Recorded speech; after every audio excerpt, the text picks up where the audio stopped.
নমস্কাৰ মই আপোনালোকৰ সন্মুখত আজি শেষবাৰৰ বাবে বুলি কৈছোঁ অৰ্থাৎ ফাইনেল এটা চূড়ান্ত কথা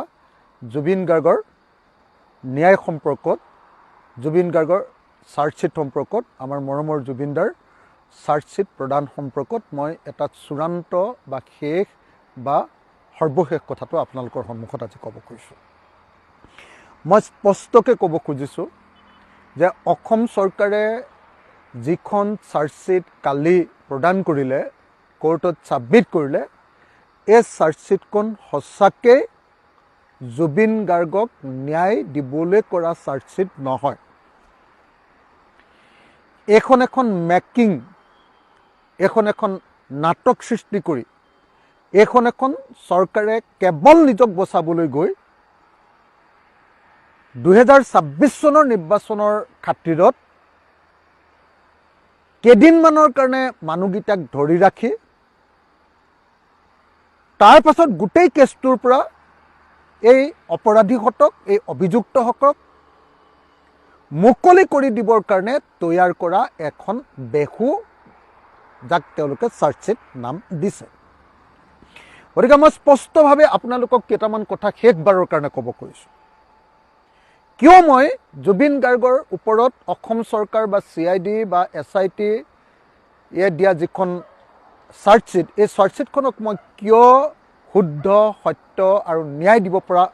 চাৰ্জশ্বিট নহয় বুলি কৈছোঁ। এইকাৰণে কৈছোঁ যে এই যিখন চাৰ্জশ্বিট এই চাৰ্জশ্বিটখনত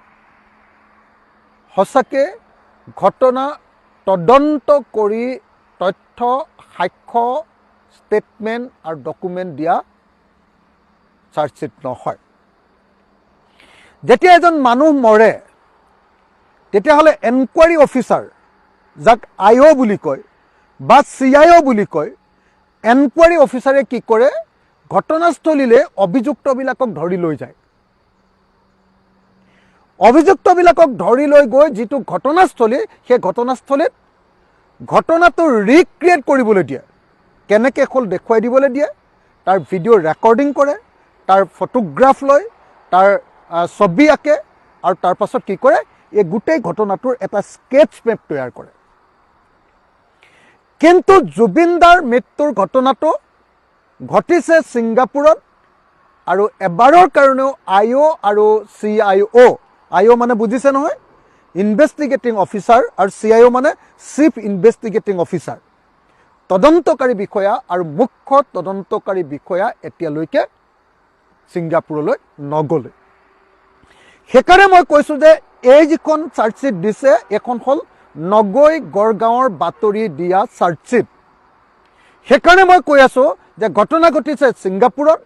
তদন্ত কৰিছে দিছপুৰত, আৰু এনেকুৱা ধৰণৰ নগৈ গড়গাঁৱৰ বাতৰি দিয়াৰ চাৰ্জশ্বিটেৰে পৃথিৱীৰ কোনো ধৰণৰ কেতিয়াও কোনো মানুহক শাস্তি দিয়াটো সম্ভৱপৰ নহয়। সেইকাৰণে মই স্পষ্ট ৰূপত ঘোষণা কৰিছোঁ যে পৃথিৱীৰ ভিতৰত আজিলৈকে যিমানবিলাক চাৰ্জশ্বিট দিছে এই চাৰ্জশ্বিটবিলাকৰ ক্ষেত্ৰত এইখনেই একমাত্ৰ চাৰ্জশ্বিট য'ত ঘটনাস্থলীলৈ নোযোৱাকৈ কাল্পনিকভাৱে, যাক ইংৰাজীত মিথ বুলি কয়, কল্পকাহিনী, য'ত নাটক তৈয়াৰ কৰি সাধু কথা তৈয়াৰ কৰি মিছা কল্পনাৰে কি কৰিছে এখন আপোনাৰ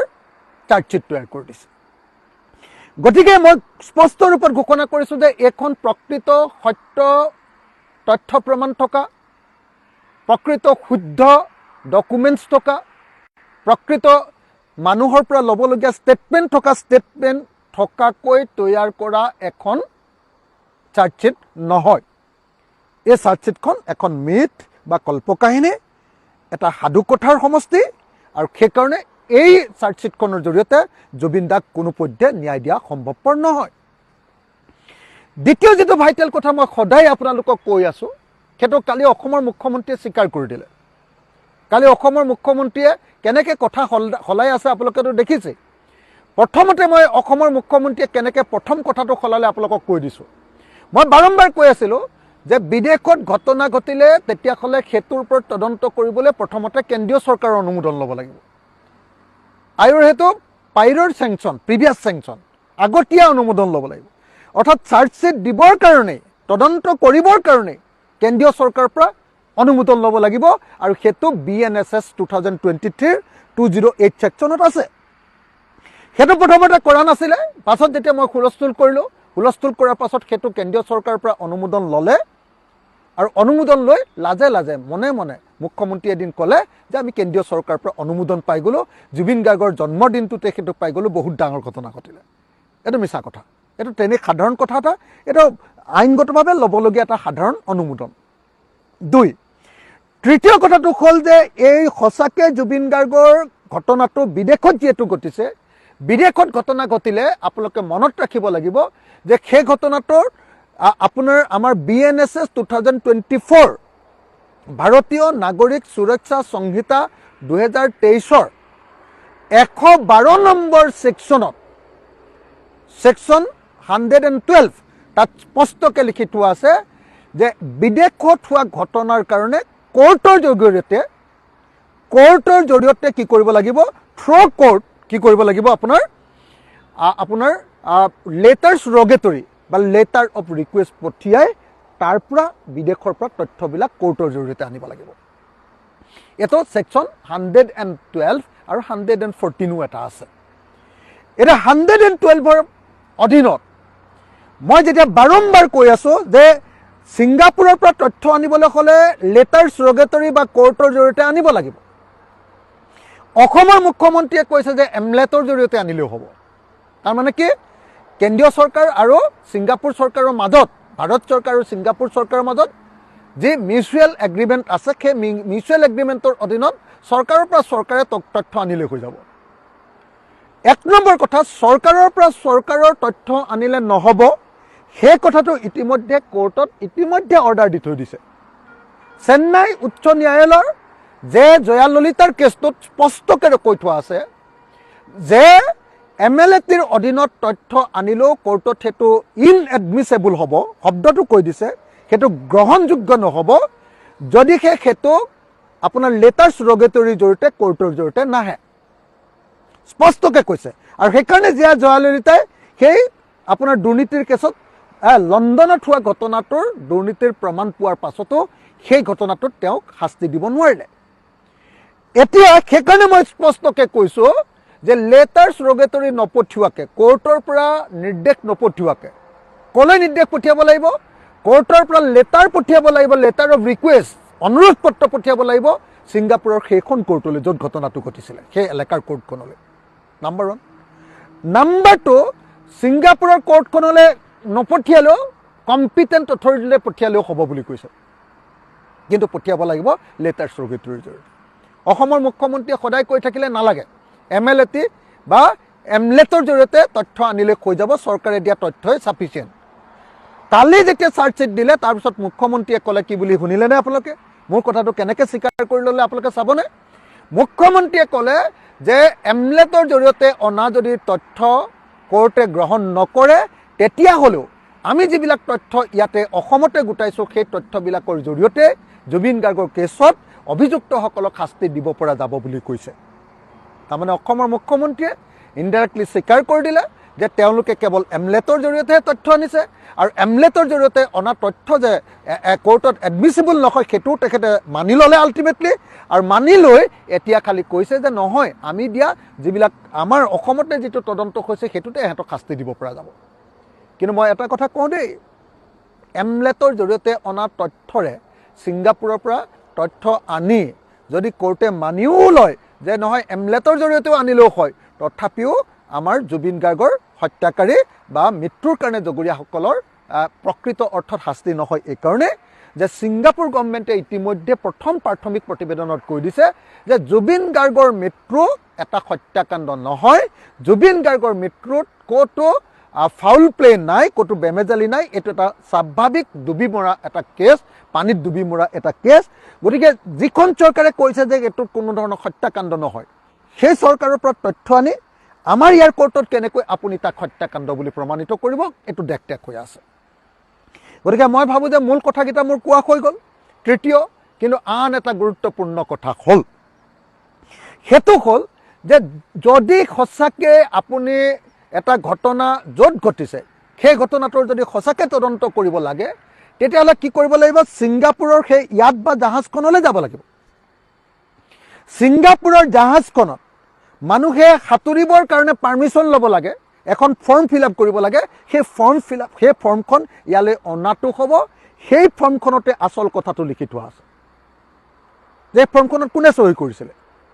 চহী কৰা মানুহজনে জুবিন গাৰ্গৰ এপিলেপসি আছে বুলি আৰু তেওঁ পানীত সাঁতুৰিব নোৱাৰে বুলি তেওঁ এই কথাটো লিখি দিছিলে নে নাই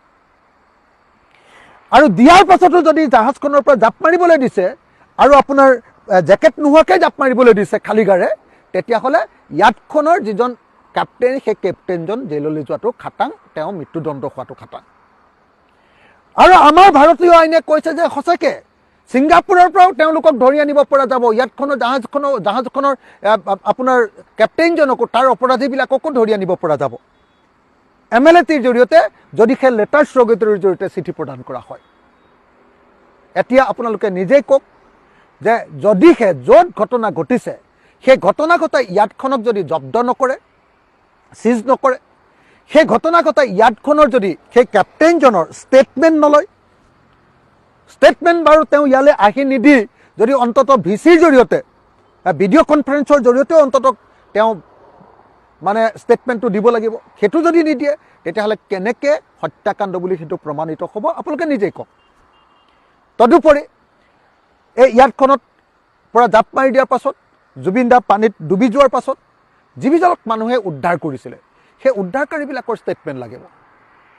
ৰেস্কিউ টিমটোৰ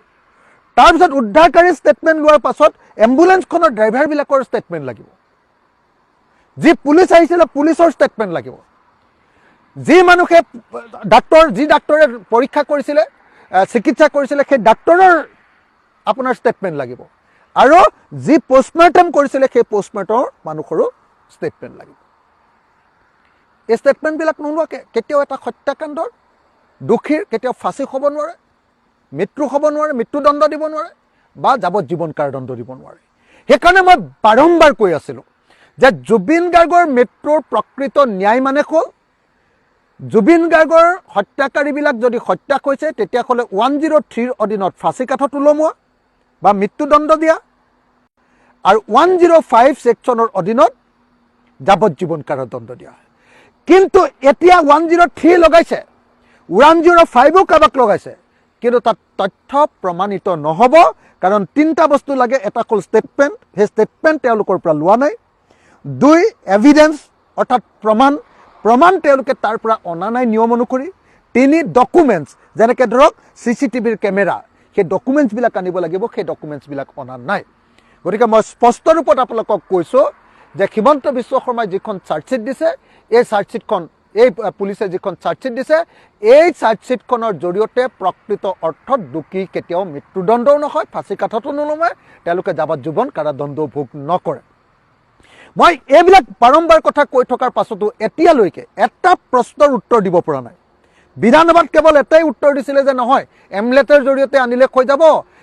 আপোনাৰ থ্ৰ' লেটাৰ ষ্ট্ৰগেটৰী নগ'লেও হ'ব কোৰ্টৰ জৰিয়তে নগ'লেও হ'ব কিন্তু এতিয়াতো তেওঁ নিজে কালি স্বীকাৰেই কৰি দিলে কেন্দ্ৰীয় চৰকাৰৰ পৰা পাৰ্মিশ্যন ল'ব লাগে সেইটোও মোৰ কথাটো স্বীকাৰ কৰি ল'লে পাৰ্মিশ্যন আনিবলৈ বাধ্য হ'ল আপোনালোকে সকলোৱে দেখিছে এতিয়া মই যিকেইটা কথা কৈছোঁ এইকেইটা আখৰে আখৰে প্ৰতিপন্ন হ'ব মই ভাবোঁ যে হিমন্ত বিশ্ব শৰ্মাই আচলতে এই মহন্ত আৰু এই শৰ্মাক ফাঁচি দিবৰ কাৰণে এই চাৰ্জশ্বিট দিয়া নাই তেওঁলোকক বচাবৰ কাৰণে এখন চাৰ্জশ্বিট দিছে আৰু তেওঁলোকক কৈ দিছে যে তোমালোকে আমাৰ 2026 চনৰ ইলেকশ্যনটো নোহোৱালৈকে তোমালোকে বেল পেটিশ্যন নামাৰিবা 2026ৰ ইলেকশ্যনটোৰ তাৰিখটোলৈকে তেওঁলোকক জেলত ৰাখিব তাৰপিছত যেতিয়া চাৰ্জ ফ্ৰেম কৰিবৰ কাৰণে কোৰ্টত যেতিয়া কেছটো যাব সেইদিনাই ধুবাং ধুৱাং হৈ যাব কেছটো চাৰ্জ ফ্ৰেম কৰাৰ দিনাই এই কেছবিলাকত যে একো তথ্য প্ৰমাণ নাই লগে লগে চাৰ্জ ফ্ৰেম নকৰোঁ কোৰ্টে কৈ দিব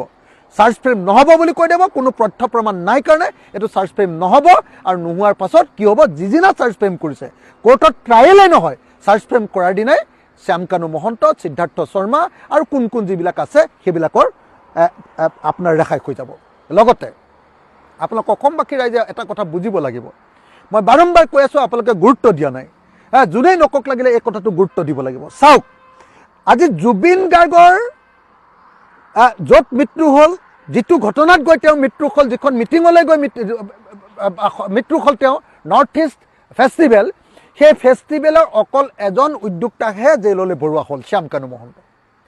আন এগৰাকী উদ্যোক্তা তেওঁৰ পত্নী তেওঁক জেললৈ ভৰোৱা নহ'ল, তেওঁক এতিয়ালৈকে তদন্তৰ আওতালৈ অনাই নাই। কিন্তু প্ৰকৃত অৰ্থত ছিংগাপুৰত এই অনুষ্ঠানটো পাতিছিলে প্ৰবৃত্ত মাৰ্ঘেৰিটাই। কিন্তু এতিয়ালৈকে প্ৰবৃত্ত মাৰ্ঘেৰিটাক না কেছৰ ভিতৰলৈ অনা হৈছে, না তেওঁক সোধা পোছা কৰা হৈছে, না তেওঁক জেলত দিয়া হৈছে। আচল যি দোষী সেই প্ৰবৃত্ত মাৰ্ঘেৰিটাক এতিয়ালৈকে ৰেহাই দি থোৱা হৈছে। দ্বিতীয় যি দোষী, আপোনালোকে জানে যে এই গোটেই আলোচনাটো অনুষ্ঠিত কৰিছিলে, নৰ্থ ইষ্ট ফেষ্টিভেলটো অনুষ্ঠিত কৰিছিলে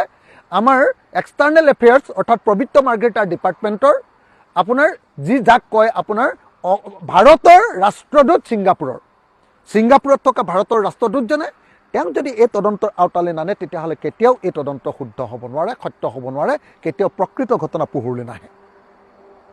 গতিকে প্ৰকৃত দোষী কেতিয়ালৈকে অনাই নাই, না প্ৰবৃত্ত মাৰ্ঘেৰিটাক আনিছে, না আপোনাৰ ভাৰতৰ ৰাষ্ট্ৰদূতক আনিছে। আনহাতে অসমৰ মুখ্যমন্ত্ৰীৰ পত্নীয়ে তাত গৈ, অসমৰ মুখ্যমন্ত্ৰীৰ পত্নীয়ে ছিংগাপুৰত গৈ ফেশ্বন শ্ব' পাতিছিলে বুলি অভিযোগ আহি আছে।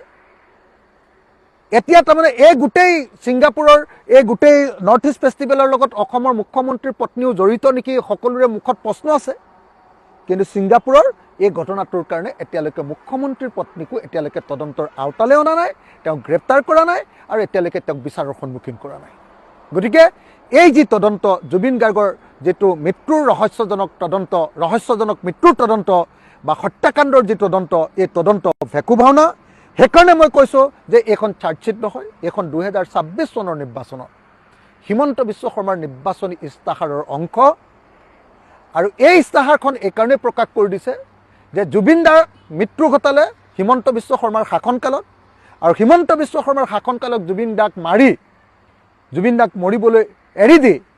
এতিয়া নিৰ্বাচনৰ সময়ত গাঁৱৰ ৰাইজে, নগৰৰ ৰাইজে,